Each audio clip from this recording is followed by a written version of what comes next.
દેવની જય હો જગપીરની જય ઉગમ ભોજની જય.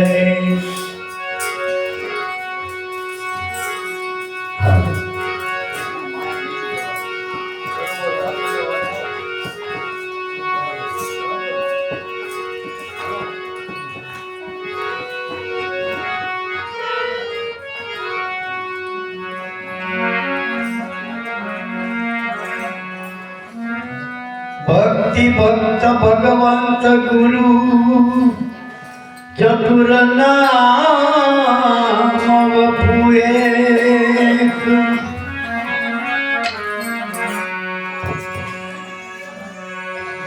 ઉનકે પદ વંદન કરું નાસે વિઘ્ન ને.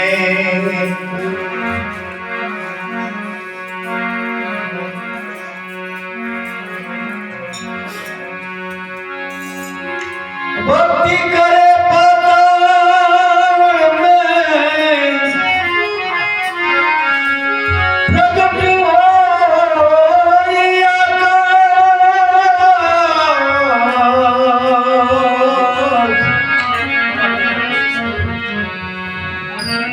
दाबी दुबी ना रहे कस्तूरी ની બાસ.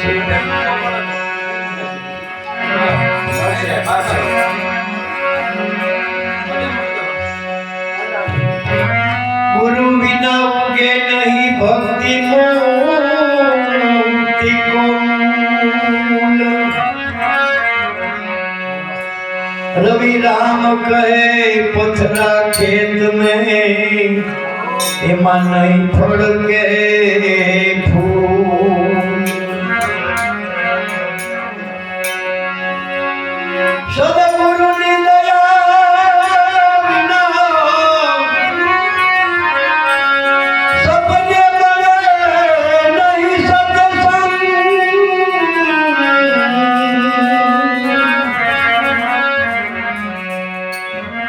કૃપા હોય જો ગુરુદેવની તો ચડે ભક્તિ નો રંગ.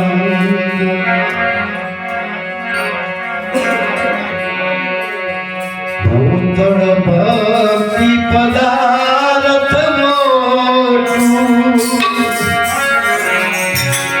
સ્વર્ગ લોકે નાહી રે.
Yeah.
ચા લેતા હો ફટાફટ કરવા માટે.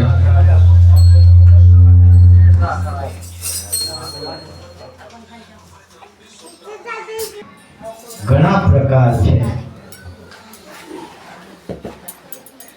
વાણીનું મૂળ પરા છે.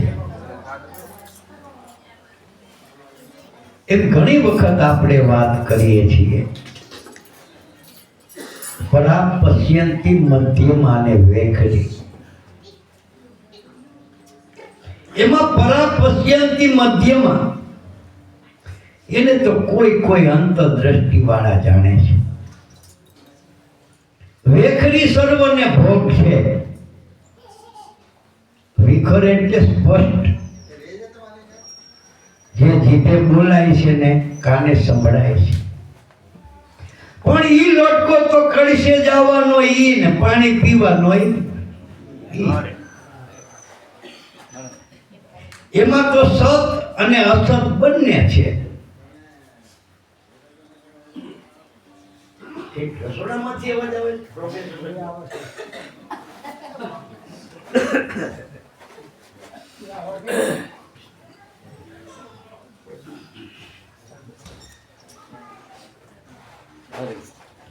એમાં 3 ગણને ગણાઈને આવે છે.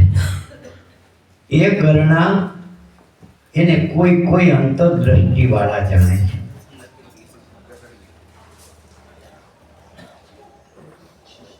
વેખરી વાણી થયા પછી સંતોએ ભક્તોએ પાછા એના 4 ભાગ કર્યા છે. કોઈ જીવ મુખવાણી છે, કોઈ શિવ મુખવાણી છે, કોઈ બ્રહ્મ મુખવાણી છે, કોઈ ગુરુ મુખવાણી છે. એટલે એ ચારેયમાં અમુક શિરગુણ વાણી છે, અમુક નિર્ગુણ વાણી છે. એટલે એ દસેયમાં અમુક છાયા વાણી છે, અમુક પરમાણુ વાણી છે. જીવમુખ વાણી,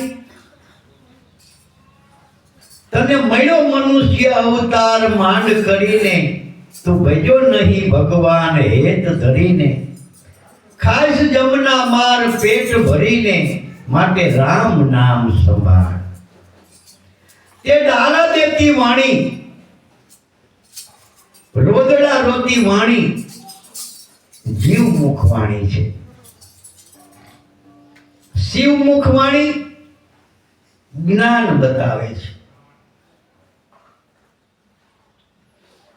બ્રહ્મમુખ વાણી સ્વરૂપનું ગાન ગાય છે. અને ગુરુમુખ વાણી તો અગાધ ને અપાર છે. એમાં અમુક શિરગુણ વાણી ભગવાનનું શિરગુણ સ્વરૂપ જોઈ વિચારી તેના ગુણાનુવાદો ગાય છે. અને નિર્ગુણ વાણી ભગવાનના નિર્ગુણ સ્વરૂપનું વર્ણન કરે છે. એમાં અમુક છાયા વાણી કોઈ ઉતારા ઉપરથી, કોઈ રામાયણમાંથી, કોઈ ગીતામાંથી, કોઈ ભાગવતમાંથી, કોઈ બીજા ઉતારા ઉપરથી ભજન ગાવામાં આવ્યા હોય તે બધી છાયા વાણી છે.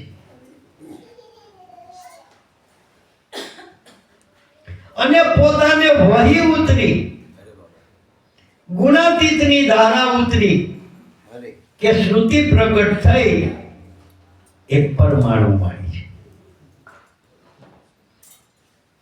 એ સીધી હિમાલયની માલિકોથી ગંગાજી વહી રહી છે. આ વાણી જ્ઞાન માર્ગ બતાવનાર અને થોડીક અંતરદ્રષ્ટિ બુદ્ધિ માગી લે તેવી છે. એટલે છોટમ કહે છે કે માનવ કોઈ માને નહીં, એવી આ વાત છે અનેરી. પણ હોય ગુરુગમ જેને, એ તો લેજો ને હેરી, એ તો જોજો ને હેરી. માણસ આંખે જોવે, કાને સાંભળે તેને માની શકે, પણ જે આંખે દેખાતો નથી, કાનેથી સંભળાતો નથી, હાથથી આપણે તેને પકડી શકતા નથી, સ્પર્શ થઈ શકતો નથી, એને કેમ માનવું? ત્યારે બ્રહ્મલક્ષ કોઈ જળ નથી, પદાર્થ નથી, રૂપ નથી. એને કઈ રીતે આપણે લક્ષમાં લઈ શકીએ? કે એનું લક્ષ કરવાને માટે વેદોએ, શાસ્ત્રોએ, પુરાણોએ અને સંતોએ શબ્દ જ્ઞાન પ્રગટ કરેલું છે.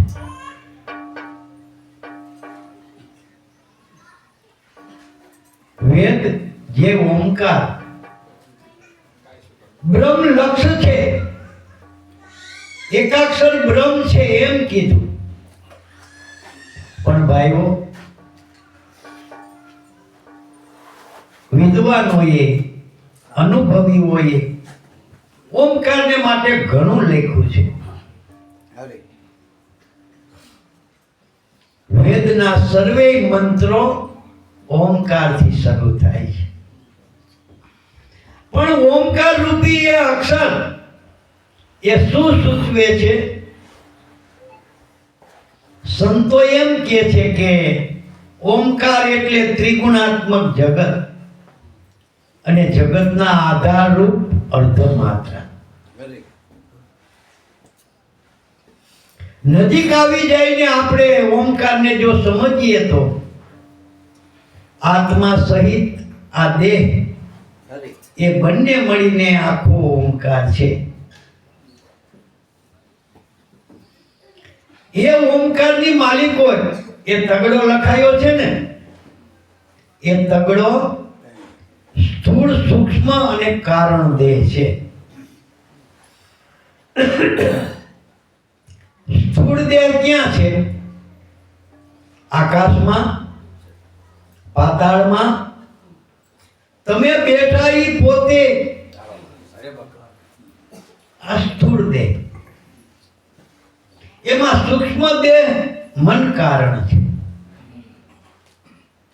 સ્થૂળ દેહ ઇન્દ્રિયોનો વ્યવહાર જાગ્રત અવસ્થા છે. એને સૌ કોઈ જાણે છે. એમ મન કારણ સૂક્ષ્મ દેહને પણ મનુષ્ય જરૂર અનુભવી શકે છે. જેનાથી મોહ થાય છે, પ્રેમ થાય છે, તૃષ્ણા થાય છે, કુળ ઉગે છે, કપટ, પ્રપંચ, સુખ દુઃખ, હાનિ લાભ, આવા બધા જે ભાવો થાય છે એ સૂક્ષ્મ દેહના જ તત્વો છે. એને પણ આપણે અનુભવી શકીએ છીએ. પણ સ્થૂળ અને સૂક્ષ્મ બંનેને ધારણ કરી રહેલ કારણ દેહ છે. બંનેના કારણરૂપ કોણ છે? એને તમારા ઘટમાં જુઓ તો પ્રાણાત્મા પોતે બંનેના કારણરૂપ છે. ઈ છે તો આ સ્થૂળ અને સૂક્ષ્મ બંને કાર્યો થઈ રહેલા છે. એ ત્રણ. સ્થૂળ દેહ તેની જાગ્રત અવસ્થા, સૂક્ષ્મ દેહ તેની સ્વપ્ન અવસ્થા અને કારણ દેહ તેની સુષુપ્તિ અવસ્થા. સ્થૂળ, સૂક્ષ્મ અને કારણ ત્રણ દેહ. જાગ્રત, સ્વપ્ન, સુષુપ્તિ ત્રણ અવસ્થા. રજોગુણ, તમોગુણ, સત્વગુણ ત્રણ ગુણ. ઉત્પત્તિ સ્થિતિને લઈ અકાર, ઉકાર ને મકાર ત્રણ માત્રા. વિષવ, તેજસ ને પ્રાગ્નિ. આ જે ત્રિગુણાત્મક સ્થૂળ બન્યું છે ઈ આ તગડો છે. એ તગડામાં વચમાં મીંડું વળ્યું, એમાંથી એક દાંડલી નીકળી. એ દાંડલી તે સુરતા છે. એના ઉપર અર્ધચંદ્રકાર બીજ મૂકવામાં આવી છે, તે અર્ધ માત્રા છે. એના ઉપર બિંદુ મૂકવામાં આવ્યું છે, એ શૂન છે. શૂન બિંદુ મૂકવામાં આવ્યું છે, એ શૂન છે. અલખ અને ખલક સર્વ જેમાં સમાઈ જાય એ ઓમકાર છે.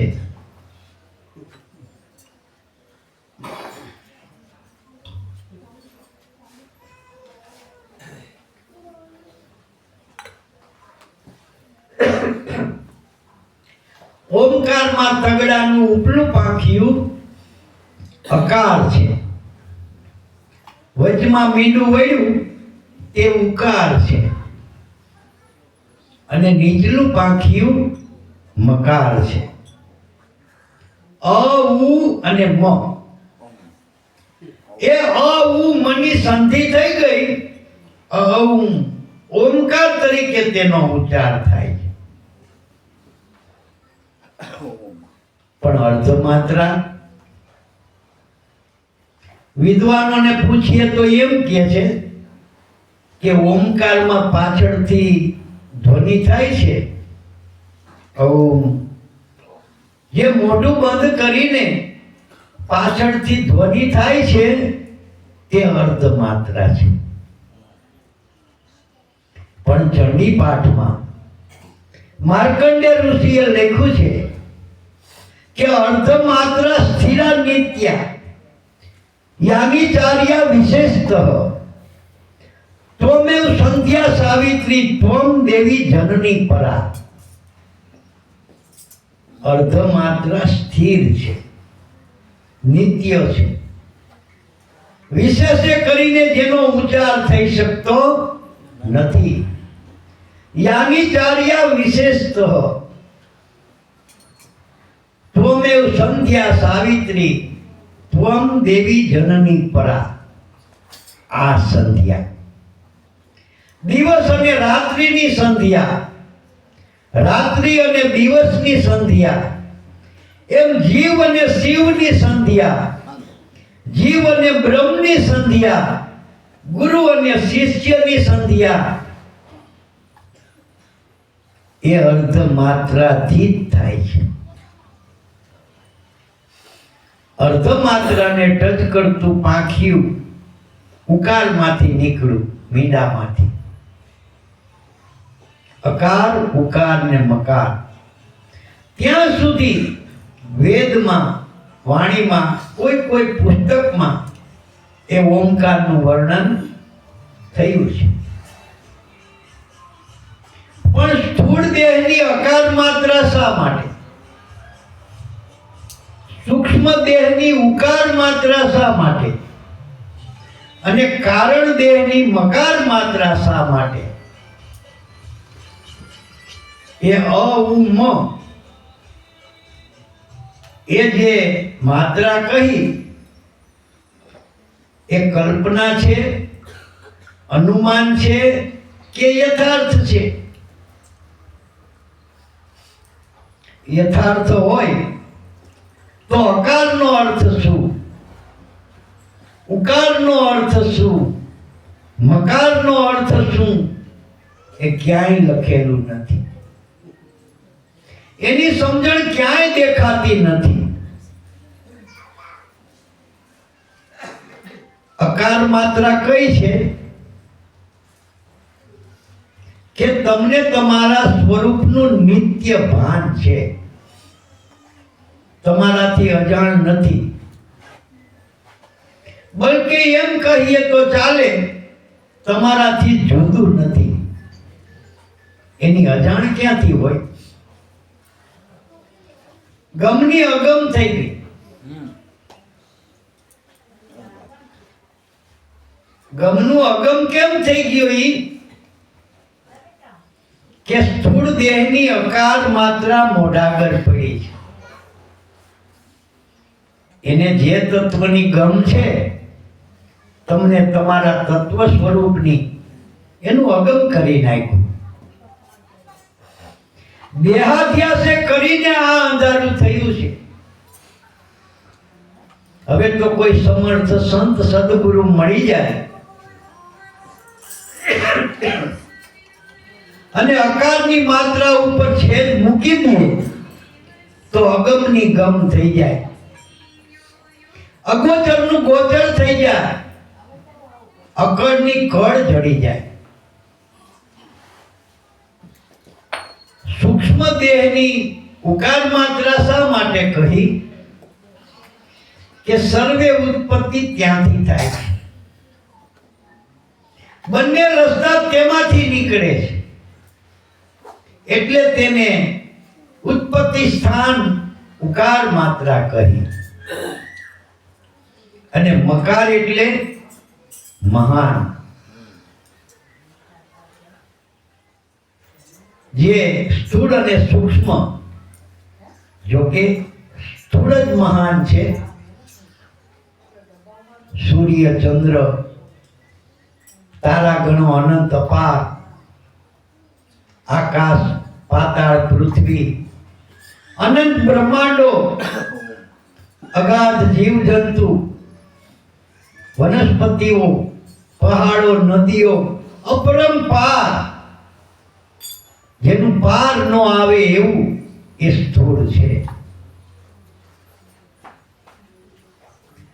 અને એ સ્થૂળને વિટાઈને રહે સૂક્ષ્મ એના કરતા અનંત ગણું મોટું છે. પણ સ્થૂળ અને સૂક્ષ્મ બંનેને ધારણ કરી રહેલ મહાકારણ છે. સ્થૂળ સૂક્ષ્મ કારણ એ કારણ તત્વ એ બંને કરતા અતિ ઘણું મોટું છે. એ મહાન છે. એટલે મકાર માત્રા કહી. ત્યાં મ એટલે નહીં એવો અર્થ પણ થાય છે. મકાર માત્રામાં સ્થૂળ અને સૂક્ષ્મ બંને સમાઈ જાય, એનો લય થઈ જાય કારણમાં. એમ કરીને આ ઓમકારનો તગડો લખાયો છે. અર્ધ માત્રા એને તો કોક વિરલાઓ ગુરુગમ દ્રષ્ટિથી જાણે છે. વાણી જેનો ઉચ્ચાર કરી શકતી નથી, જે પ્રણવ રૂપે મૂળાધારથી માંડીને બ્રહ્મરંધ્ર સુધી જેનો એક તાર લાગી રહેલો છે. એટલે કે છે કે માનવ કોઈ માને નહીં એવી આ વાત છે અનેરી. પણ હોય ગુરુગમ જેને એ તો લેજો ને હેરી. જેને ગુરુગમ છે એ હેરી જોજો, એટલે નિરખીને જોજો. કારણ કે ગુરુગમ તો ઓમકાર ઉપર સોહમ પદ છે, અને સોહમ પદ ઉપર આદિ નારાયણ ઉમા ભગવાન ઓહંકારનું અડગ દાંડું છે. એને સોહમ સિદ્ધિ પામી ઓમકારની માલિકો દ્રષ્ટિ રાખેલી છે. હોય ગુરુગમ જેને તે તો લેજો ને હેરી. માનવ કોઈ માને નહીં એવી આ વાત છે અનેરી. જળ વિના સિંધુ અગાધ હે સઘળે તે ભરિયો. જળ પવન મોજા વિના દિશે ઈ અદ્ભુત દરિયો. અગાધ જળ, જેમ આપણે સાયરમાં મધ્યમાં ગયા હોય, ક્યાંય કિનારો દેખાતો નથી, ત્યારે ફક્ત શું દેખાય છે? જળ, જળ ને જળ. ઉપર આકાશ, નીચે જળ. એમ ચેતન દ્રષ્ટિ થતા એમાં ધૂપકો મારી દેતા ચેતન રૂપી શાયર સબરસ પૈરો છે. જળ વિના સિંધુ અગાધ હે, કોઈ પણ દ્રવ્ય વિના.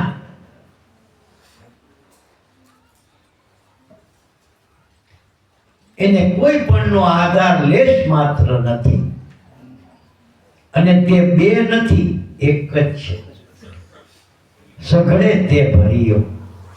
ચેતન સર્વવ્યાપક છે. ચેતન સર્વવ્યાપક ભર્યું છે.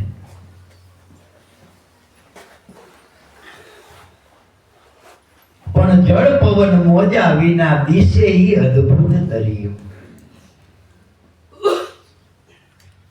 દેહ નથી, ઇન્દ્રિયો નથી, મન નથી, પવન નથી, જળ નથી, મોજા નથી, છતાં ઈ દિશે છે અદ્ભુત દરિયો. એ ચેતન અદ્ભુત સ્વરૂપે વ્યાપી રહ્યું છે.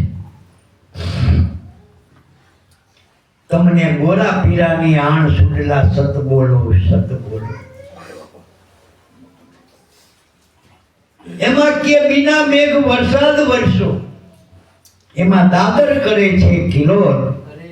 બિના મુખ માય કોયલ બોલે, મધુરા બોલે છે મોર. સુડલા સત બોલો, તમને ગોરા પીરાની આણ. સુડલા સત બોલો. બિના મેઘ વરસાદ વરસો, દાદર કરે છે કિલોલ. એમ ચેતન રૂપી શાયર સબરસ ભર્યો છે. એમાં જીવ માત્ર કિલોલ કરી રહ્યા છે. એના થકી જ અખંડ આનંદ વરસે છે.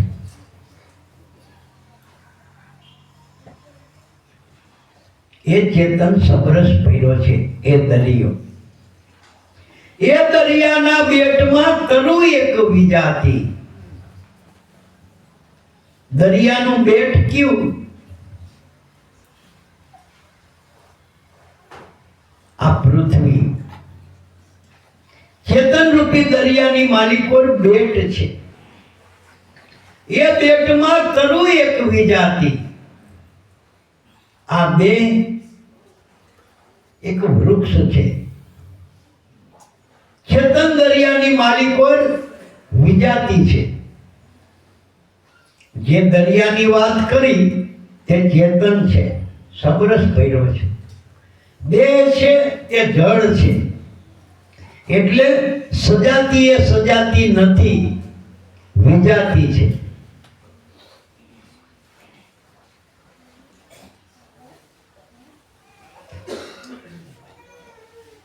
એ દરિયાના બેટમાં તરુ એક વિજાતી. શાખાઓ છે જુજવી પણ ફળની ભિન્ન ભિન્ન ભાતી. કર્મ પ્રમાણે તેની શાખાઓ કેટલીય છે. ઇન્દ્રિયોના વ્યવહારો પણ તેની ડાળ શાખા ઘણી છે. અને દરેક શાખાએ તેના ફળ જુદા જુદા છે. ફળની ભિન્ન ભિન્ન ભાતી. જેવું કર્મ એવું ફળ. જેટલી શાખાઓ એટલા ફળ. એ ઝાડની માલિકો છે. એ દરિયાના બેટમાં તરુ એક વિજાતી. શાખાઓ છે જુજવી પણ ફળની ભિન્ન ભિન્ન ભાતી.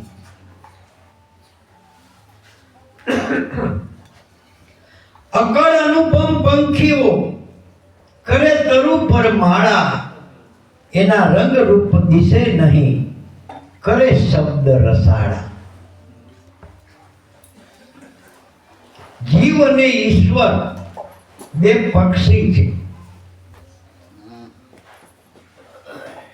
આ દેહ રૂપી તરુની માલિકો હૃદય રૂપી માળો કરી રહેલા.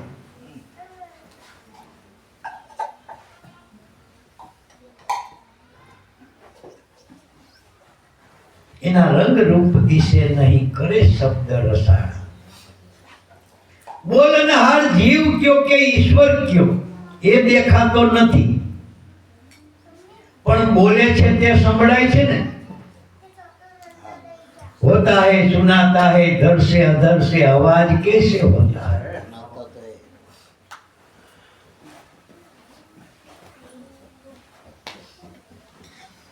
આપણે ઘણી વખત સત્સંગ કરીએ છીએ કે ચેતન સ્વરૂપ પરમાત્મા સોળે કળાએ સંપૂર્ણ જ્યાં બિરાજે છે ત્યાં શબ્દ ટંસાર પડી રહી છે. શબ્દ અવાજ મારા નાથ સિવાય કોઈ કરી શકતું નથી. એનું મોટામાં મોટું એંધાણ છે.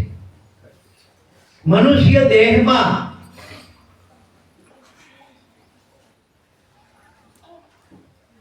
ચેતન સ્વરૂપે ઈશ્વર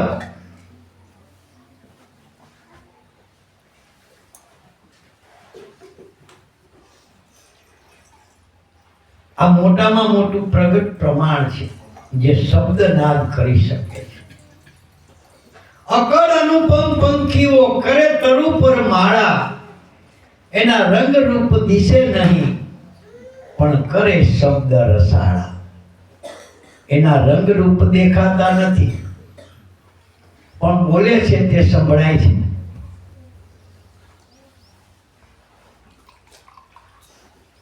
तरसे अदरसे आवाज कैसे होता है? बंदूक नोती गज पण नोता, बिना दारू से उड़ाता है. दर से अदर से आवाज कैसे होता है? આ અધર રહી આકાશમાં અવાજ કોણ કરી રહ્યો છે? અવાજ સંભળાય છે, પણ અવાજ કરનારો દેખાતો નથી. कौन भरता है, कौन उड़ाता है? आ बंदूक ने भरे छे कोण ने फोड़े छे कोण?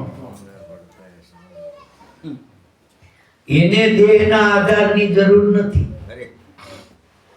દેહને એના આધારની જરૂર છે. बंदूक नोती गज पण नोता, बिना दारू से उड़ाता है. धर से अधर से आवाज कैसे होता है? कौन नर भरता, कौन उड़ाता है? कहाँ निशान ठहराता है? कि वोहम नर भरता है, सोहम उड़ाता है. जेना निर्भय निशान ठहराता है. जे सदगुरु द्वारा जेने आ स्वरूप लक्ष्य થઈ ગયું, એણે એ અવાજને સાંભળ્યો. रवि साहब पण कहे छे कि वही आवाज कोई ज्ञानी नर सुनता है और समझ समझ सुख पाता है. कहे रवि राम गुरु भाण प्रतापे, कोई शब्द में सुरता मिलाता है. जो हरदम शब्द टंसार पड़ी रही है, एमा कोई सुरती समावी दिए. अकल अनुपम पंखीओ करे तरु पर माळा, एना रूप रंग दिसे नहीं, करे शब्द रसाड़ा. पत्र पुष्प सहु खरे, न खरे तरु आदि. छोटम एवा वृक्ष ने कोई जाने छे ब्रह्मवादी. पत्र पुष्प सहु खरे એટલે એક ઘાટ ભાંગી જાય. 5 તત્વના બનેલા ઘાટ ઘડાઈ ઘડાઈને ભાંગી જાય, પણ 5 તત્વ આદિ વૃક્ષ છે, એનો કોઈ દિવસ નાશ થતો નથી. 5 તત્વ તે આદિ છે, એનો નાશ થતો નથી. અને આદિ નારાયણ चेतन स्वरूपे रहेल ते अनादि छे, एनो तो नाश होय ज क्यांथी. पत्र पुष्प सहु करे, एना जे बनेला घाट छे ए भांगी जाय छे. 5 तत्व क्यांय जाता नथी. घडुलो फूटी गयो, શેમાંથી બન્યો હતો? માટીમાંથી. માટીમાં સમાઈ ગયો. એટલે પૃથ્વીને તો ખોટ ગઈ જ નથી. જેમાંથી ઉત્પન્ન થાય તેમાં જ જઈને સમાય છે. 5 તત્વ આદિ અનાદિથી જેમ છે એમ જ છે, અને જેટલા છે તેટલા જ છે. વસ્તી વધારો થઈ ગયો, વસ્તી વધારો થઈ ગયો, આખી દુનિયામાં દેકારો હાલે છે. પણ જેના થકી વધારો થયો ઈ ધણી માટી દેવાની ના પાડે. 5 તત્વોની પુરવણી પૂરવાની ના પાડે છે ક્યારે? આ તો મિથ્યા વચ્ચેથી અહંકાર ઉત્પન્ન થયો, એનો આ ડખો છે. કારણ કે જેમ કોઈ તેલનો ઘડો, તેલનો ડબ્બો તેલની કુંડી પાસે તેલના ટાંકા પાસે તેલના ટાંકા ઉપર ઢોળાઈ જાય તો ગરદણીને કાંઈ ચિંતા રહે? કારણ કે ઢોળાઈને અંતે તેલ ક્યાં જવાનું હતું? જેમાંથી ડબ્બો ભર્યો છે એમાં જ જવાનું હતું. પછી ફિકર શાની? એમ ઉત્પત્તિ સ્થિતિને લઈ પણ તેમાં જે થાય છે એમાં 5 તત્વો. ઘાટ ભાંગી જાય છે પણ તત્વ ક્યાંય જાતા નથી. પત્ર પુષ્પ સહુ ખરે ન ખરે તરુ આદિ, છોટમ એવા વૃક્ષને કોઈ જાણે છે બ્રહ્મવાદી. આ બ્રહ્મ વૃક્ષને તો કોઈ બ્રહ્મવાદીઓ જાણે છે. તેના ભય ભ્રમણા સંશય સર્વે પ્રશ્નો હલ થઈ ગયા. પ્રશ્ન મટી જાય છે. પ્રશ્ન ટળી ગયા, સંશય ટળી ગયા. એ જ ગુરુ 84 થી પર છે. કારણ કે संशय सबको खात है, संशय सबका पीर, सब संशय की फाकी करे उसके नाम फकीर. તે સંશય ક્યાં સુધી સાધકને હેરાન કરે છે? જ્યાં સુધી સર્વાત્મ ભાવ નથી થયો. ભલે પરોક્ષ જ્ઞાન છે કે સર્વ ઘટ આત્મા બિરાજે છે, એવું પરોક્ષ જ્ઞાન શાસ્ત્ર દ્વારા થયું છે. પણ જ્યાં સુધી અપરોક્ષ નથી થયું ત્યાં સુધી નિર્ભય નહીં, ત્યાં સુધી સંશય ટળે નહીં. કાશીનગર થી 4 ગાંવ છેટે એક સંન્યાસીનો આશ્રમ. સંન્યાસી બહુ સારા, વિવેકી, વિચારી, શાસ્ત્રોનું જ્ઞાનવાળ. પણ કીધું એમ સર્વાત્મ ભાવ થયેલો નહીં. એટલે અંત સમયે પોતાને એમ લાગ્યું કે હવે મારું શરીર પડી જશે.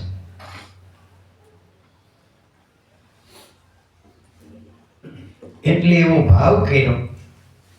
શિષ્યોને બોલાવીને કીધું કે હવે મારું શરીર પડી જશે એમ લાગે છે મને, તમે જલ્દી મને કાશી લઈ જાઓ.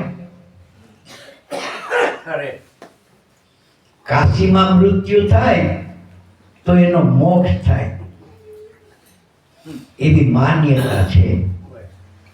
જો કે સમજણ અનેરી છે. ઘટ કાશીમાં જેનું મૃત્યુ થયું મોક્ષ એનો થાય છે. નકર તો આખી જિંદગી ઊંધે માથે આવીને કાશીએ ન વહી જાય. આપણા બધા કર રહી જાય, નો બારવટું કરી શકીએ, નો કાંઈ કમાણી કરી શકીએ, નો કોઈની સામે બાંધી શકીએ, પછી કાશીએ જ વયા જાય. ત્યાં સદાવત ઘણા છે, ત્યાં મરી જાય તો મોક્ષ મળી જાય. काशी वालों ने तो खरो हरिभक्ति में 3 गुण सौ कोई लागे पाए, खाने को मिष्टान મળે ને આખર વૈકુંઠ. કેટલું બધું સારું. એટલે એ ભાવ કર્યો. તરત જ 4 શિષ્યો હતા, એને ડોળી બનાવી,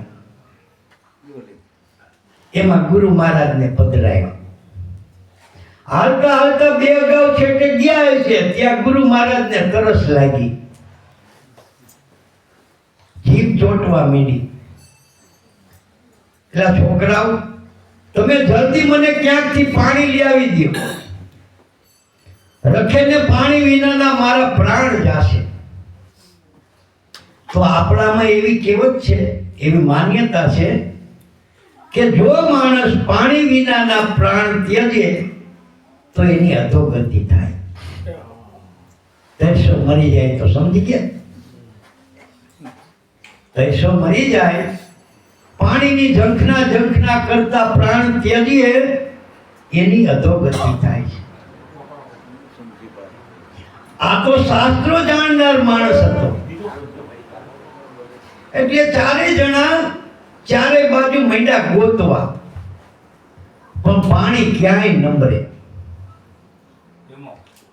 આગે ધાર માથે હરિજન કાંકરી કાઢે, ઝૂંપડા હતા ત્યાં ગયા. મોટો શિષ્ય હતો, એને વિચાર કર્યો કે અંત સમયે કેનું પાણી છે એ જોવું નહીં. કારણ કે આ આચારી ધર્મો તો પેટા ધર્મ છે, આ મુખ્ય ધર્મ છે. જીવ બચી જાય એ મુખ્ય વાત છે. એટલે અંત સમયે કેનું પાણી છે એ જોવાનું નહીં એમ ધારી મજાનો લોટો ભરી લાવ્યો. ગુરુ મહારાજને પાયું. સ્વચ્છ થતા ભાનમાં આવ્યા. આ રસ્તાના તો જાણીતા હતા કે બેટા આટલામાં તો કોઈ જળાશય છે નહીં, અને આવું મીઠું મધુરું ઠંડુ પાણી તું ઘડીકમાં ક્યાંથી ભરી લાવ્યો? કે ગુરુ મહારાજ અંત સમયે કેના ઘરનું પાણી છે એ જોવા રોકાવું નહીં, તેવું શાસ્ત્ર વચન છે. અને આપની છેલ્લી ઘડી જોઈને આ પાણી હું જલ્દી હરિજનના ગોળામાંથી લઈ આવ્યો છું. આ કાંકરી કાઢે ત્યાંથી. હે શું વાત કરે છે? અને ગયા તો ગયા, બે જાતની વાસના લઈને ગયા.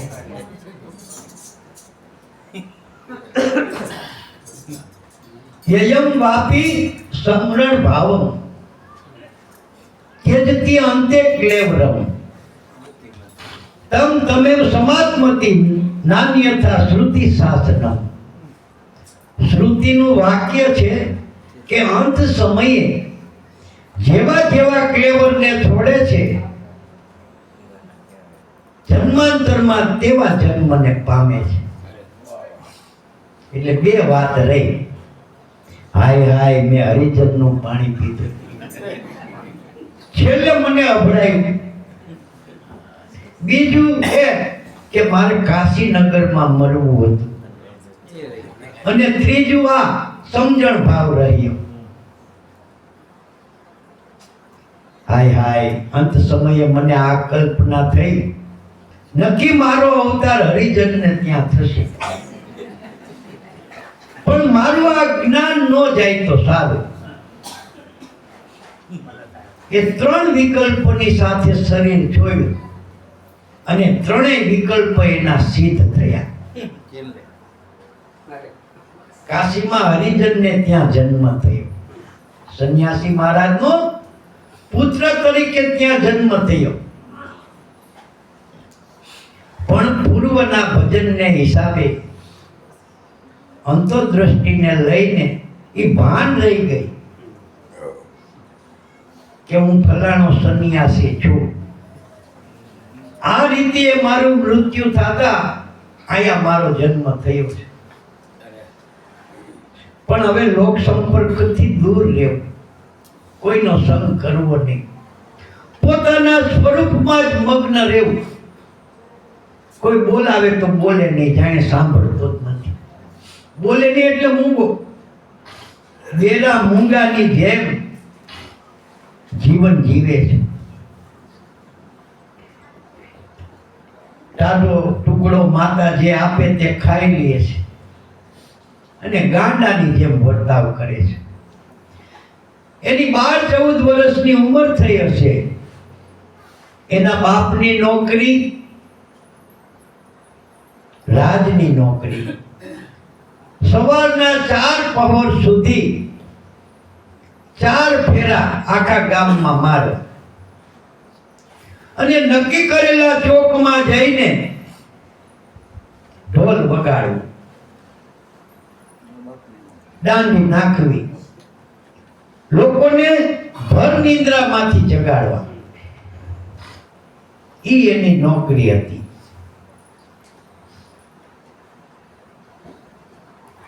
એમાં ઓચિંતાનું બહાર ગામ જવાની જરૂરિયાત થઈ.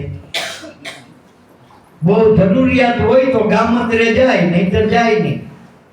હવે બીજું કોઈ મળ્યું નહીં.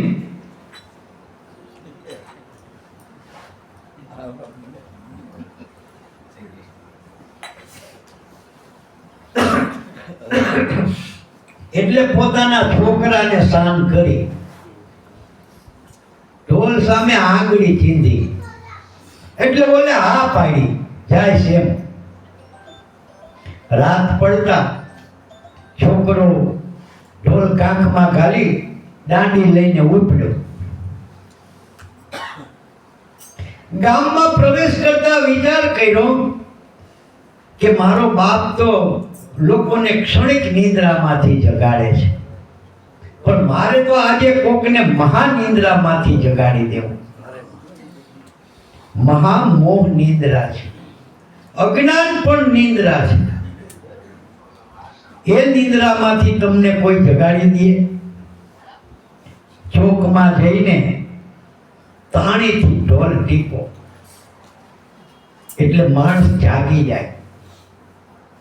પહેલા પોરે પહેલું વેદ વાક્ય ઉચ્ચાર કર્યો, આશાયામ મધ્યતે લોક કર્મા કરી બધ્યતે આયુક્ષયમ ન જાનાતી તસ્મા જાગ્રહી જાગ્રહી. હે ભાઈઓ, આ આખું જગત આશાના પાસથી બંધાયેલું છે. આશાને લઈને કર્મ કરે છે ને કર્મ કરી કરી ફરીને બંધાયા જ કરે છે. પણ આયુષ્ય વીજળીના જેવું ચલિત છે, તેની કોઈને ખબર નથી. દેડકું મોઢું ફાડીને બેઠું છે. મચ્છરનું ટોળું ઘડીક ઉપર ઘડીક નીચે, ઘડીક ઉપર ઘડીક નીચે એમ ઉડે છે. એને એમ કે આ ટોળું જો થોડુંક નજીક આવી જાય ને એટલે ઠેકડો મારી 5 હાથને તો ગળી જાવ, એમ મોટો લપકાપ કરે છે. ઈ ટોળું નજીક તો ન આવ્યું, ઈ પેલા એક વસિયલ નાગ કાળોતરો પાછળથી આવીને દેડકાને આખે આખો ગળી ગયો. એમ જાણે જગતમાં હું જીતી બેઠો ત્યાં ઉંદર પડી ગયા છે બે કાખમાં. સગા કુટુંબમાં કાંઈ ન સૂજ્યું, બંધન છૂટા મા બાપના. ઓ રાખે જાપ જપો તો જુગતી જાણો ઈ જાપમાં, ખોટા સ્નેહ ને સાંતળો તો અલખ બોલે છે આપમાં. પણ મન વિચારી માય જુઓ, આ માલ નો આવે માપમાં. પણ દેખો દુનિયા જાય છે ભૂલી એક સોનાના સંતાપમાં. જે નિજ ઘટની માલિક હોય, ચેતન સ્વરૂપ પરમાત્મા સાક્ષાત બિરાગે છે. તે અઢળક માલ છે, જે જગતના કોઈ પદાર્થના માપમાં આવે એમ નથી. માલ નો આવે માપમાં. પણ દેખો દુનિયા જાય છે ભૂલી એક સોનાના સંતાપમાં. હે, મારું ધન, મારી સ્ત્રી, મારા છોકરા, મારો ધંધો, મારી આબરૂ, મારી મોટાઈ, મારી હોશિયારી, એ સોનાના સંતાપમાં આખી જિંદગી ચાલી જાય. અને જે નિજ ઘટની માલિક હોય, અખંડ અવિનાશી સ્વરૂપ પરમાત્મા હોવા છતાં તેની ભાન થતી નથી.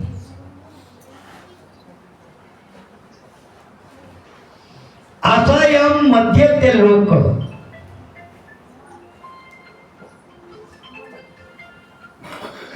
આશાઓના પાસથી જીવ ઘેરાઈ રહેલો છે. એક પછી એક સ્ટેજ કે સિદ્ધાંત સર કરતો જાય છે,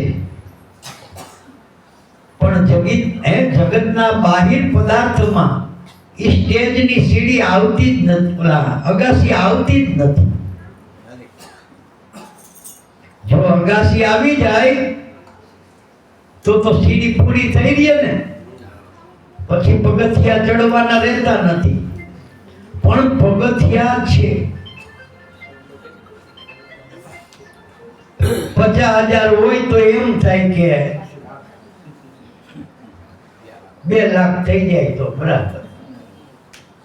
2 લાખ થઈ જાય તો એમ થાય કે 2 માં તો કાંઈ નહીં. 8-10 લાખ હોય તો મજા આવે. 8-10 લાખ થઈ જાય તો એમ થાય કે 8-10 લાખ તો અટાણે સામાન્ય, ગાડી આવતી નહીં. પણ કઈક 50-60 લાખ કે 1 કરોડ જેવું થઈ જાય તો ઠીક કહેવાય, એમ તો મજા આવે.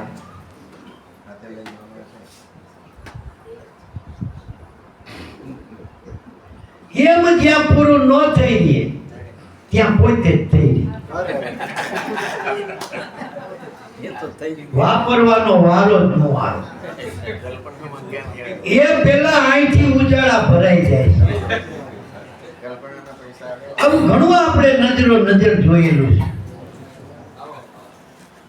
છતાં અભાગી જીવ તેને વૈરાગ્ય થતો નથી, જ્ઞાનમાં દ્રષ્ટિ પડતી નથી, કોઈ સંત સદગુરુને ઘેરે જાતું નથી, આશાઓનો કોઈ પાર નથી. આશાને લઈને કર્મ કરી બંધાયા જ કરે છે. આમ ચોકે જઈને બોલે છે.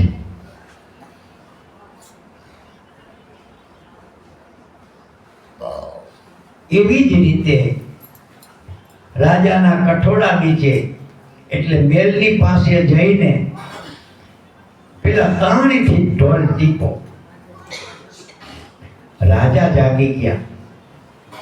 માળો આ કોઈ જુવાનિયો આવ્યો લાગે છે. આપણો ઈ નોકરિયાત છે, ઈવડો ઈ તો નથી.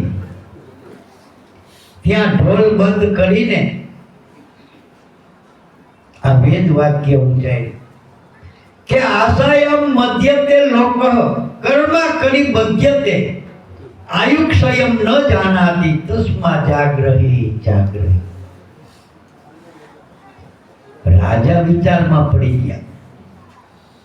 આ હરિજન દાંડી નાખનાર એના મુખમાં આ વેદ વાક્ય ક્યાંથી? એનું ચિંતન કર્યું. ચિંતન કરતા રાજા જાગે છે. ત્યાં બીજો પહોર થયો. બીજા પહોરની માલિકો પણ ચોકમાં જઈને પેલા તાણીથી ઢોલની દાંડી નાખી અને બીજું સૂત્ર પોકાયું. શ્લોક બોલ્યા કે જન્મ દુઃખમ જરા દુઃખમ જાયા દુઃખમ પુનઃ અંતકાળે તો મહા દુઃખમ. તસ્મા જાગ્રહી. જન્મનું મહાન દુઃખ છે. જઠરાગ્નિમાં જુગતે રાખ્યો 9 માસ નિર્ધાર. સ્તુતિ કરી અલબેલાની બહાર ધર્યો અવતાર.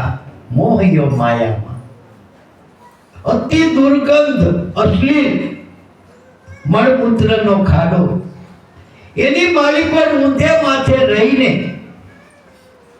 માતા જે રસ પાન કરે છે, ખાટો ખારો તીખો, એનું પાન કરે છે.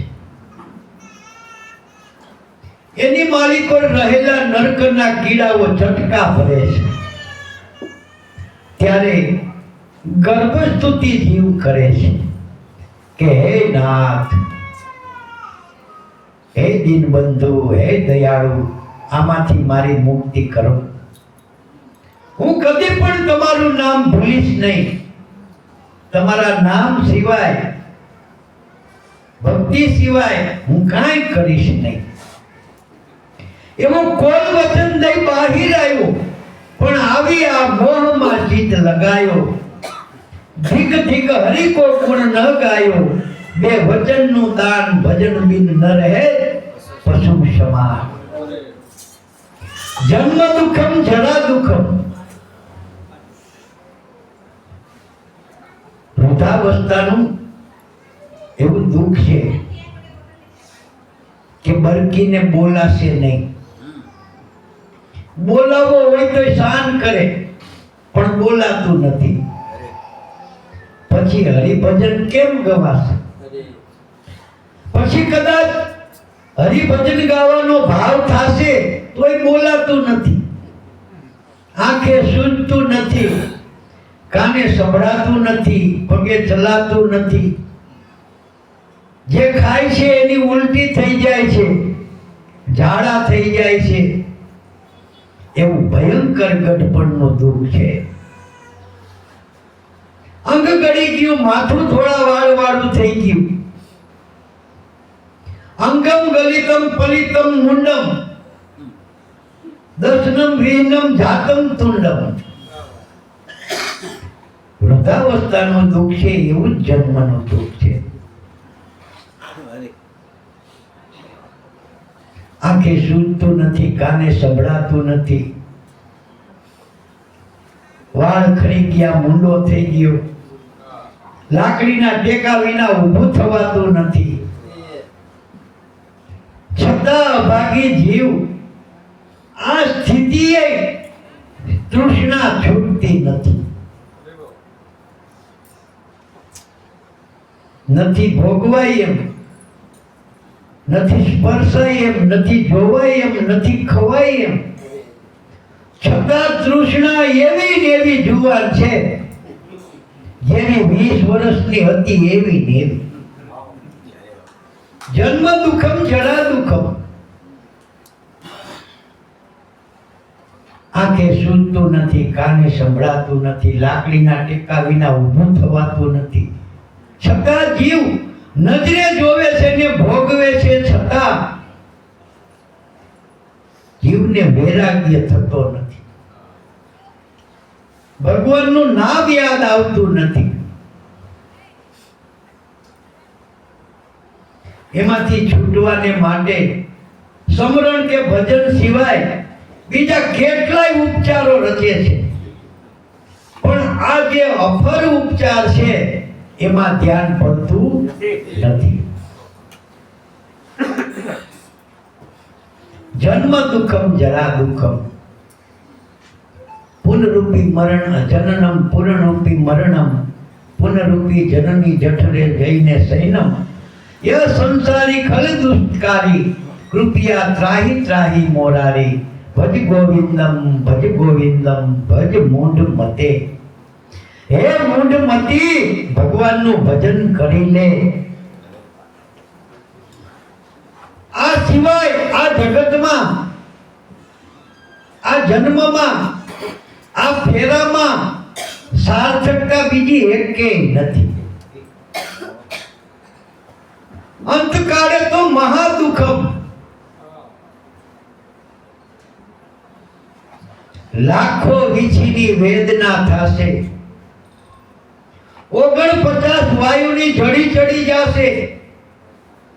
જે 999 નદીઓના નીર સવડા ચાલે છે એ બધાય અવડા ચાલવા માંડશે.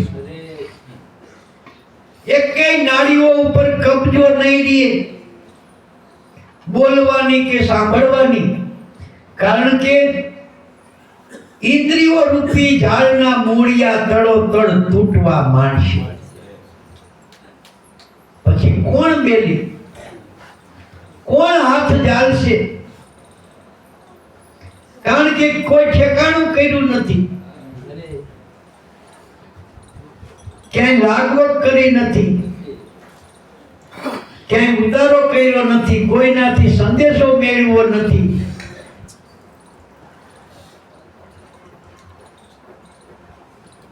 પછી તો જમને હાથ પડી જતા યમરાજાની સમીપ ખડો કરી દેવામાં આવશે. યમરાજાની સામે ખડો કરતા તરત જ ખીન થઈ ગયા. અરે તને શા માટે મનુષ્ય અવતાર આપ્યો હતો અને તે શું ઉપયોગ કર્યો? જાવ જાવ એમ લોકો આને રો રો નરકમાં નાખી દીધું. 84 લાખ યોની ભમતા જીવને 4 યુગ લાગે છે. માટે આ મનુષ્ય અવતારની એક પણ નકામી જવા દીધા વિના ભજન કરી લેવું એ ઉત્તમ છે. નહીતર વેલેથી વછૂટું પાંદડું પાછું વેલે નહીં સંધાય. પણ અત્યારે કાયા વેલીને પવન પાંદડું ઉડાડો તો આકાશે ઉડી જાય. તૂટા પછી સાંધશો તો ભળે એમ ભવે ભેરું નહીં થાય.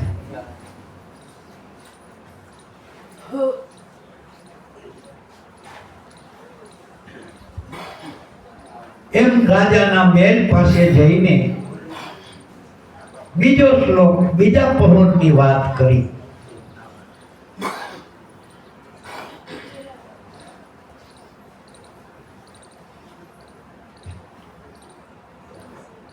અરે વાહ રે વાહ, આપણ વેદ વાક્ય સાચી વાત છે. જન્મનું અતિ દુઃખ છે, જરા અવસ્થાનું પણ અતિ દુઃખ છે. જાયા દુઃખમ પુનઃ પુનઃ. ગર્ભાશયનું દુઃખ જીવ વારે વારે ભોગવી રહ્યો છે. પણ ભગવાનનું ભજન કરીને એ દુઃખમાંથી મુક્ત થતો નથી.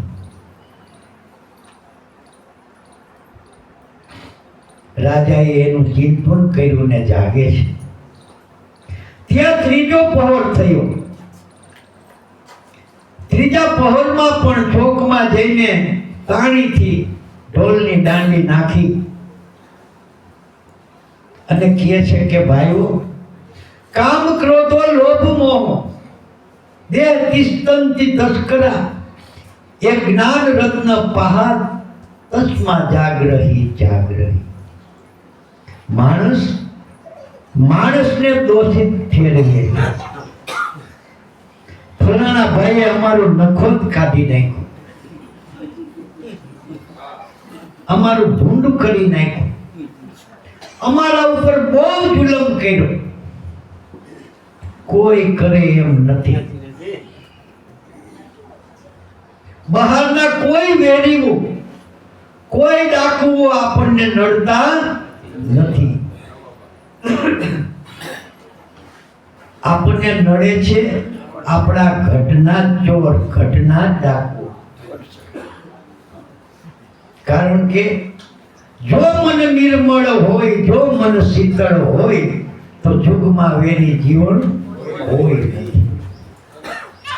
આ ઘટના ચોર બધા સમી ગયા તો બહારનો કોઈ ચોર આપણને ચોરી કરવા આવે એમ નથી.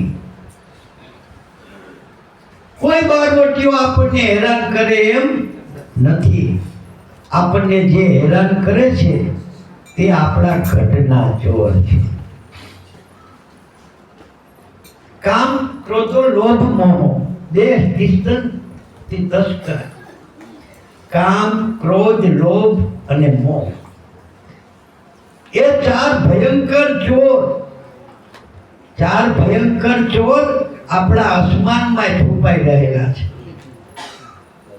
એ શું ચોરી જાય છે?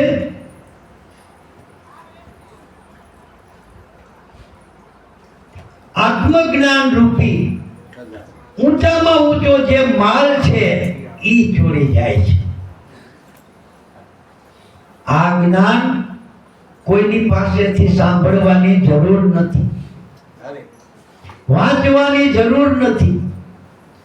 આ જ્ઞાન તમારા આત્માનું પોતાનું છે.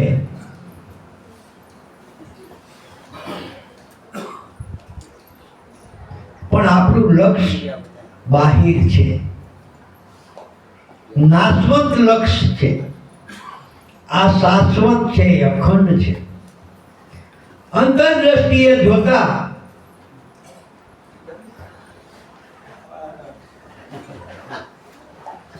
આ અખંડને અવિચળ આત્મા ભાસે છે ઘટમાં.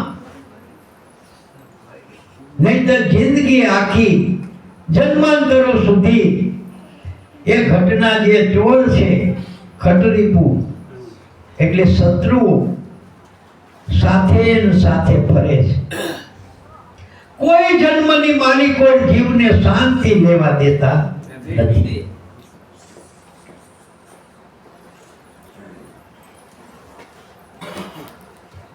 કામ ક્રોધ લોભ મોહ દેહ તિસ્તંતી તસ્કરાય ઈ આ ઘટમાં ભરાઈ રહેલા છે. એ શું લઈ જાય છે? જ્ઞાન રત્ન પ્રહાત તસ્મા જાગરહી જાગરી. એ જ્ઞાન રૂપી રત્નો છોડી જાય છે. માટે કોઈ જાગો, કોઈ જાગો. જાગ્રત નગરી ને ચોર ન લૂટે, જખ મારેગા જમદૂતા. જ્યાં જાગે છે ત્યાં ચોર આવતા નથી. કોઈ ચોરે આવીને બારીએથી ડોકું કાઢ્યું, ઘર ધણી જાગતો.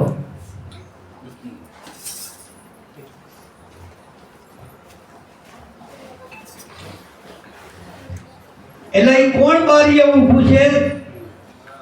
ઠીક, આઈ તો જાગે છે. બીજી બાજુથી આવીને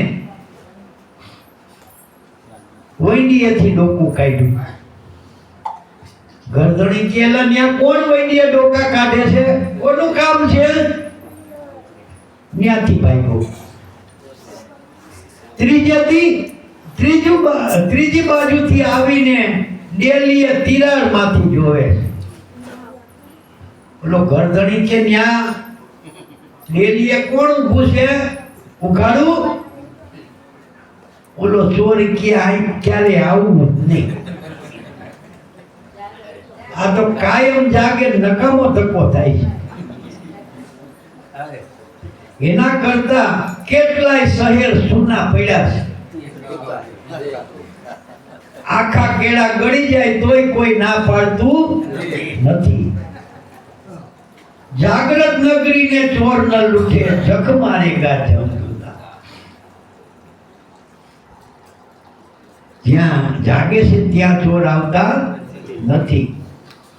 ઘોર નિદ્રાની માલિકો સૂતા છે, ક્યાં એ ચોરનું કામ થઈ જાય છે. કામ ક્રોધ લોભ અને મોહ એ ઘટમાં ભરાઈ રહેલા છે.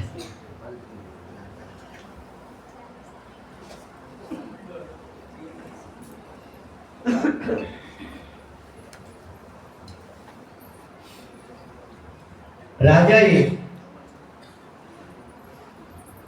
આ ઘટમાં ભરાઈ રહેલા આ ક્રોધ કર્યો,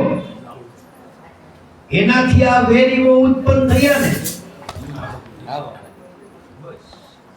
ક્રોધ કરે એમાં વેરી થયા. મોહ થયો, એનાથી આ બથ ભરી પેઠો. મોહ થયો, એનાથી બંધન થયું. બહારથી કોઈ આવીને મને દુઃખ આપ્યું નથી, હેરાન કર્યો નથી. માટે આ ઘટના જે ચોર જેનાથી ભાગે એવી સાધના કરવી જોઈએ. જાગ્રત નગરીને ચોર ન લૂટે, જખ મારેગા જમદૂતા.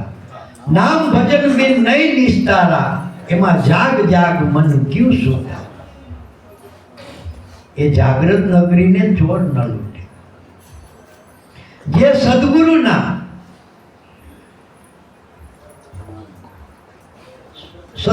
સમાગમમાં કાયમને માટે રહેલા છે ત્યાં ચોર આવતા નથી. એ જાગ્રત નગરી છે. ચોથા પોરે ઢોલ ટીપતો ટીપતો આ ચોથું વાક્ય બોલે છે છેલ્લું આવ્યું કે ઐશ્વર્ય સપન શંકાસમ યૌવન પણ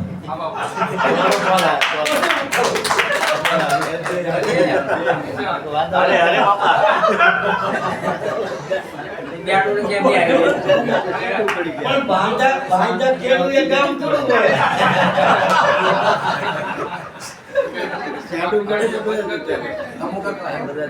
એ સ્વપ્ન શંકાસમ યૌવનમ કુસુમ મહપમ ક્ષણિકમ ચલમાયુષ્યમ તસ્મા જાગ્રહી જાગ્રહી. હે ભાઈઓ, ઐશ્વર્ય માત્ર સ્વપ્ન સમાન છે. ધન સંપત્તિ માલ મિલકત મોટરું બંગલા બગીચા એ બધું સ્વપ્નવત છે. કદાચ આપણને સપનાની માલિક હોય, અઢળક ખજાનો પ્રાપ્ત થઈ ગયો, ગાડા ભરી ભરીને લઈ જવા માંડ્યા, આપણે ઘર આખું ભરી દીધું સોનાનું, સવારે ઉઠીએ તો સ્વપ્નની માલિક હોય, પ્રાપ્ત થયેલી મિલકત સવારે થોડી કામ આવે એમ છે. એ તો અભિભીત ભોગો દેખવાનું છે. પણ સ્વપ્નમાં માથું કપાઈ ગયું એ જેમ જથારત નથી, એમ સ્વપ્નમાં રાજા બની ગયો હોય તોય યથાર્થ નથી. પણ જાગ્રત સ્વપ્ન સર્વથી પર, જે અંતરદ્રષ્ટિથી બોલે છે, આત્મદ્રષ્ટિથી બોલે છે, એનો પડછંદો આખા જગતમાં પડે છે. એક મજૂરણ બાઈ બિચારીને ગાભો એક જ, આખો દિવસ મજૂરી કરીને થાકી ગયેલી, તૂટલ ખાટલી, વાણ તૂટી ગયેલું, ફાકોરા પડી ગયેલા, એમાં માથું નાખીને સૂઈ ગઈ. ઘસઘસાટ ઊંઘ આવી ગઈ. એમાં પાછલી રાતે ઠંડી લાગી એટલે ગાભો નીચેથી લઈને માથે નાખ્યો. એમાં ઊંઘમાં ને ઊંઘમાં પડખું ફરતા ફરતા માથું વાણમાં ગળી ગયું, ગોદડું માથે. હાથ ફેરવીએ તો એમ થાય કે માથું નથી આમાં. એમાં એને સ્વપ્ન આવ્યું, દોડો દોડો કોક માથું કાપી ગયા. તે ઘરના પાડોશી દોડીને આવ્યા, મૈડા હાથ ફેરવવા, માથું નંબરે. એટલે કેમ ના ગયા, પકડો પકડો જલ્દી. એમાં એક જણાને સૂઝ પડી કે બાઈ તારું માથું કાપી ગયા, તું બોલે છે ક્યાંથી થઈ? એટલે ઈ બાઈ કે ઈ તો હું જીગરથી બોલું છું. એમ જેના શીશ પડે ને જીગરથી બોલે છે ને, એ જગતમાં જીતી જાય, એ ગોળીબાર કરી નાખે જે જીગરથી બોલે. શીશ પડે વાકા ધડ લડે, એ નર મરજીવા કહેવાય. ચિત ગોકીરા તો સૌ કોઈ કરે, પણ ગાયે આવે નરપુરા. કાયરને તો ચડે ખીતરી, હે રણે ચડે કોઈ સુરા, હે વીરા વારીયું બતાવો. એમ ચોથા પોરે કહે છે કે ઐશ્વર્ય સ્વપ્ન શંકાસમ યૌવનમ કુસુમ વહપમ ક્ષણિકમ ચલમાયુષ્યમ તસ્મા જાગ્રહી જાગ્રહી. હે ભાઈઓ, ઐશ્વર્ય ક્ષણિક છે. આપણી 2-3 પેઢીમાં જેને આપણે દસકો જ કહી છીએ ને, કે ફલાણા ભાઈનો દસકો અટાણે કેવો પડે હો, એ દસકો શું હે? 10 વર્ષ.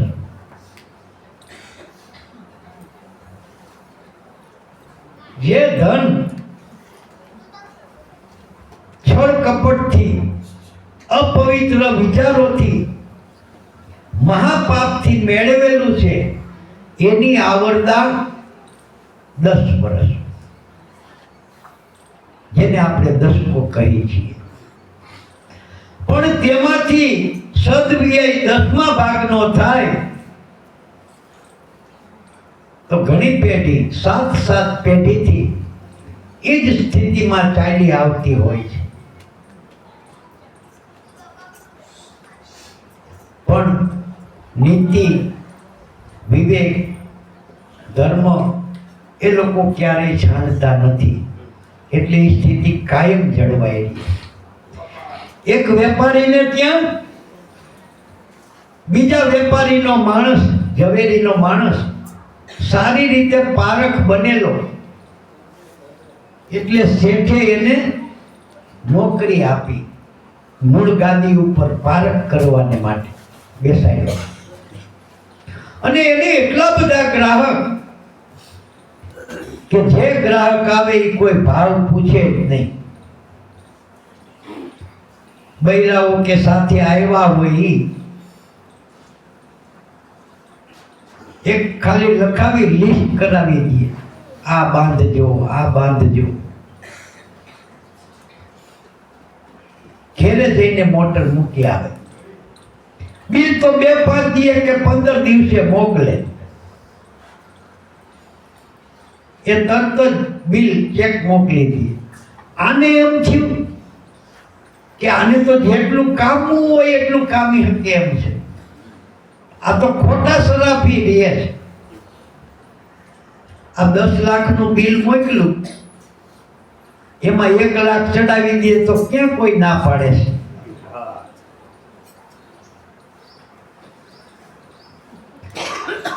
એટલે પોતે વાલો થવા 15 દી પછી શરૂઆત કરી દીધી. 10 લાખ હોય ત્યાં 12 લાખ, 50 લાખ હોય ત્યાં 60 લાખ. એવા 1-2 કિસ્સા કરીને શેઠને એક દિવસે બતાવ્યું કે જુઓ મેં આટલી કમાણી કરી. હા, એ તો ગજબ કર્યો. તું તો મારી પેઢીના મૂળિયા કાઢી નાખીશ. આ કોઈ ભાવ નથી પૂછતા, એટલે તું એમ જાણે છે કે આ અબુદ્ધ છે, અજ્ઞાન છે, ભાન વગરના છે, કે પૈસાની કિંમત વગરના છે, એમ સમજે. ભાવ નથી પૂછતા કેને લઈને કે આ પેઢીએ ભાવ વિરુદ્ધ એક પૈસો પણ લેવાતો નથી. એવી અમારી આ પેઢી પર્યંત શાખા છે. એ સ્થિતિને અમે જાળવી છે, એટલે આ પેઢી ચાલે છે. આ તે જે 50 લાખ મને હરામના કામીને દીધા, તું લઈ જા. કાલથી મારે ત્યાં નોકરી ઉપર આવતો નહીં. મારે તારા જેવા માણસની જરૂર નથી. મારે તો જે ધર્મ ને નીતિને સાચવે એવા માણસની જરૂર છે. ખરેખર રજા દઈ દીધી. એને આ રીતે કામીને જે પૈસા આપ્યા હતા એ પણ તેને દઈ દીધા. એની પેઢી પર્યંત સાવકારી મળતી નથી. ઐશ્વર્ય સ્વપ્ન શંકાસન. ઐશ્વર્ય સ્વપ્ન સમાન છે. યૌવનમ કુસુમવપમ. આ યૌવન એક ફૂલેલ પુષ્પ છે. સાંજ પડતા એ પુષ્પ જેમ કરમાઈ જાય છે, એમ આ ગધા 25 18 થી 25 વર્ષની ઉંમરને અમે ગધા 25 કહીએ. આમ નામ જવાન. એમાં જે જીવ પાટીએ ન આવ્યો, એમાં જે જીવ પાટુએ ન આવ્યો, એની જિંદગી જળહળતી થઈ. એમાં જેને જીરવી જાણ્યું એ જગતમાં જીતી જાય છે. ઐશ્વર્ય સ્વપ્ન શંકાસમ યૌવનમ કુસુમવપમ ક્ષણિકમ ચલમાયુષ્યમ તસ્મા જાગ્રહી જાગ્રહી. આયુષ્ય ચંચળ છે. વીજળીના ચમકારની જેમ ચાલ્યું જાય છે.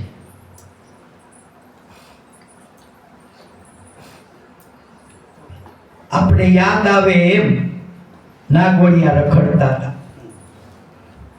એકડિયા બાલ મંદિરે જતા હતા, બતોબત રમતા હતા, દોડાદોડ કરતા હતા.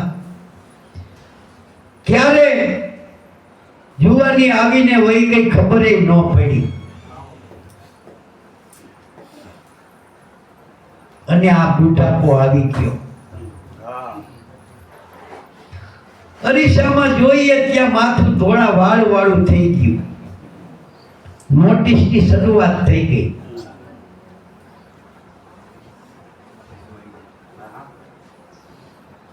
તોય ભાગી જીવ જાગતો નથી. માથું થોડું થઈ જાય કે દાંત પડી જાય તો હાથે આપણે કલર મારી દે.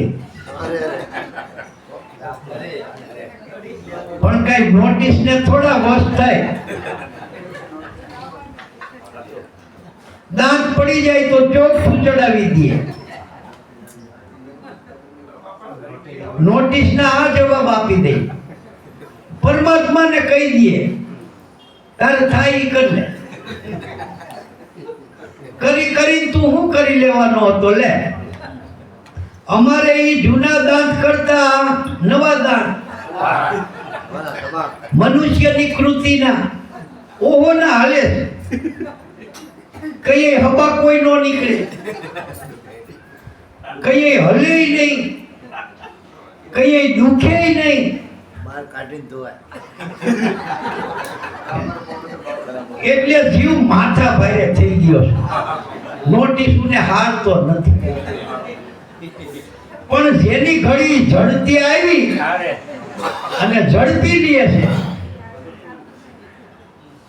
પછી કાંઈ લાગવગ હાલતી નથી. કોઈ દલીલ ચાલતી નથી.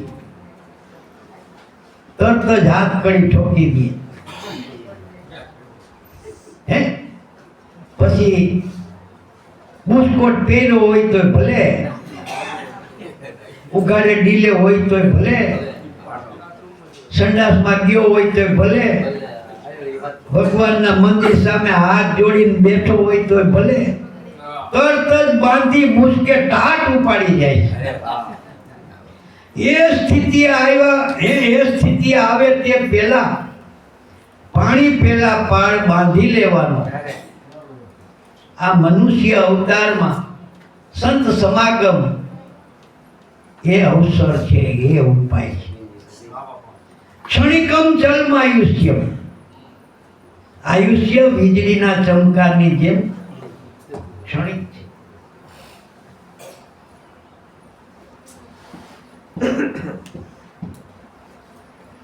પાંચ પાંડવ, દ્રૌપદી અને ભગવાન શ્રી કૃષ્ણ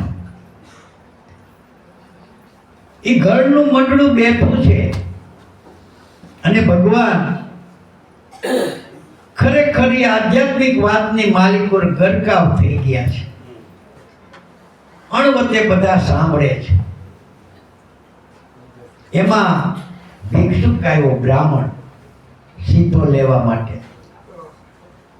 એટલે યુધિષ્ઠિર કહે છે, સતી બેસો બેસો. મહારાજ કાલે બે સીધા સાથે લઈ જાજો. આ સાંભળવા જેવું છે. એટલે એ તો વયો ગયો. સાંભળવાનું સંભળાઈ ગયું. ભીમસેન ઊભો થયો, જબરજસ્ત વિજય ઘંટ હતો, મંડ્યો વગાડવા. જ્યારે જ્યારે રાજા લડાઈમાં ગયા હોય ને જીતીને આવે એટલે પ્રજાને જાણવાની જિજ્ઞાસા હોય ને, એટલે વિજય ઘંટ વગાડે.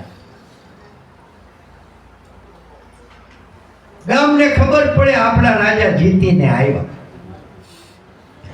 આખા ગામને એમ થયું કે શું આ લડાઈ તો છે નહીં, કોઈ અહીંયા લડાઈ કરી નથી, આપણે ક્યાંય લડાઈ કરી નથી ને આ વિજય ઘંટ શેનો વાગ્યો?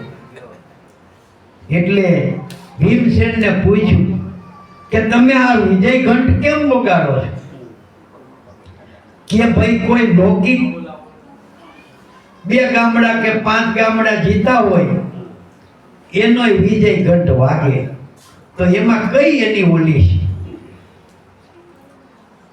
પણ યુધિષ્ઠિરે તો કાળને જીતો, એ કાળને જીતો એનો હું વિજય ઘંટ વગાડું છું. આ તો બહુ થોડો વગાડ્યો કહેવાય, આખો દી વગાડવો જોઈએ. એ કે કેમ? એ કે યુધિષ્ઠિરે ના કીધું મહારાજને કાલે લઈ જાજો સીધા. કાલની વાત કોણ કરી શકે? જેને કાળને જીતો છે એ કરી શકે. એટલે યુધિષ્ઠિરે કાળને જીતો.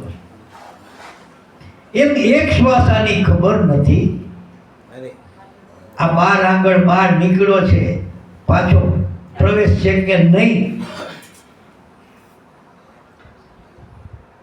એની ખબર નથી. અને વિચારો, કલ્પનાઓ, તૃષ્ણાઓ 20-20 વર્ષની, 25-25 વર્ષની. હવે એમ નથી વિચારતો કે મારે 70 થઈ ગયા છે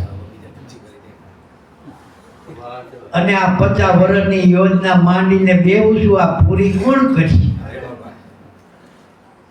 આયુક્ષયમ ન જાનાતી ક્ષણિકમ ચલમાયુષ્યમ તસ્મા જાગ્રહી જાગ્રહી. માટે કોઈ જાગો, કોઈ જાગો. સુદ્ધા સોય નર ગયા 84, જાગ્યા ઈ તો જગ જીતા. દાસી જીવન ભીમના ચરણા, અનિભવી કોઈ પાર પહોંચ્યા. એ આમાં તો જે પુરુષો જાગી ગયા ને એ પાર પહોંચી ગયા. બોલો સદગુરુ દેવની.